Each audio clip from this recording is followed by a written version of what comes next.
Hey guys, what's up?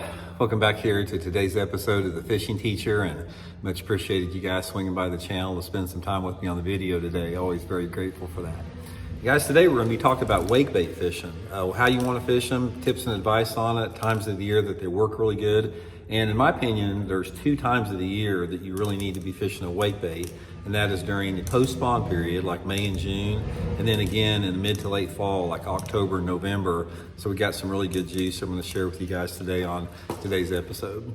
Also, guys, just a quick invitation out there. I'd like to invite everybody to please consider subscribing here to The Fishing Teacher if you haven't already done it. It's free and easy. You can unsubscribe anytime you want. And also, we offer memberships here on The Fishing Teacher too. If you guys would like to support The Fishing Teacher by being a channel member, all you have to do is go to the homepage here of The Fishing Teacher YouTube channel, click on the join button for information. So much appreciated there.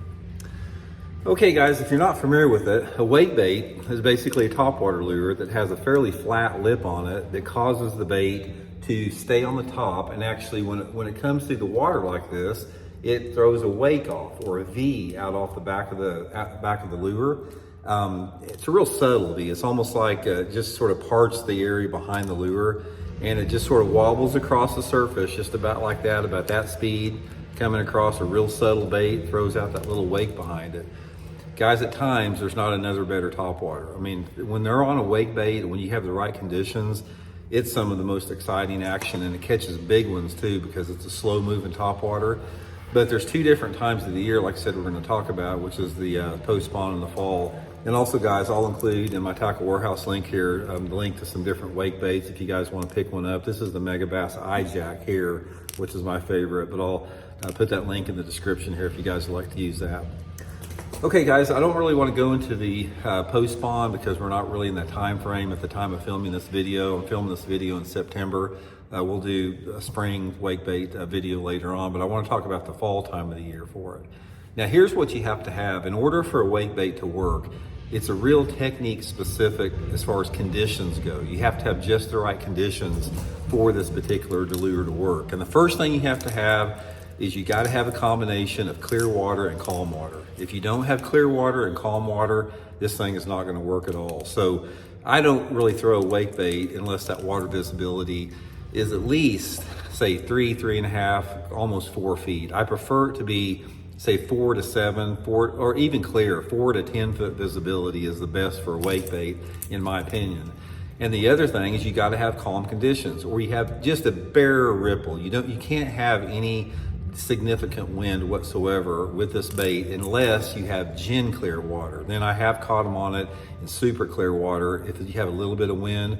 But ideally, I like about 5, 6, 7 foot of clarity, calm wind, overcast skies, water temperatures in the anywhere between mid 50s to around 70 degrees in the fall time. That's going to be perfect scenario because that's going to allow this bait, when it's working across the surface real slow like that, they're going to be able to track it from a long way. So let's say, for example, if you're fishing, if the wind's blowing 10 miles an hour and you got a little chop like that, this thing will tend to nose down in the water, and the fish, it's so subtle that the fish can't really track it.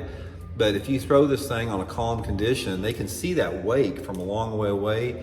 And guys, they'll come up out of nowhere and just clobber this thing. It's super good for all 3 species. Smallmouth, spotted bass, largemouth bite the thing really good. My two favorite ways to catch them on it is fishing for smallmouth exclusively with it, like up north, or fishing for largemouth in some of the cleaner water lakes here.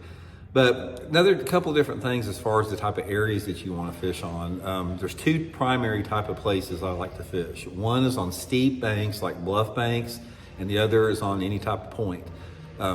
Secondary points, main lake points, any type of point where you have no wind on it, low light conditions, cloudy days, that type of thing is going to be really good for a wake bait. And again, same with those bluffs or steep banks. I usually like to parallel them, fishing anywhere between 5 to 20 feet deep off of those bluff banks. And, same type of deal, they'll come up out of that deeper water off those bluffs. The equipment is pretty necessary too. I like some type of like a 7 to 7.5 foot medium action rod, and you got to throw it on a monofilament line because you can't throw it on braid because it'll sink it down.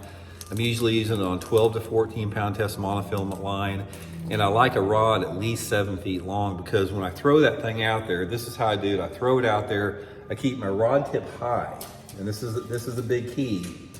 And get a rod out here.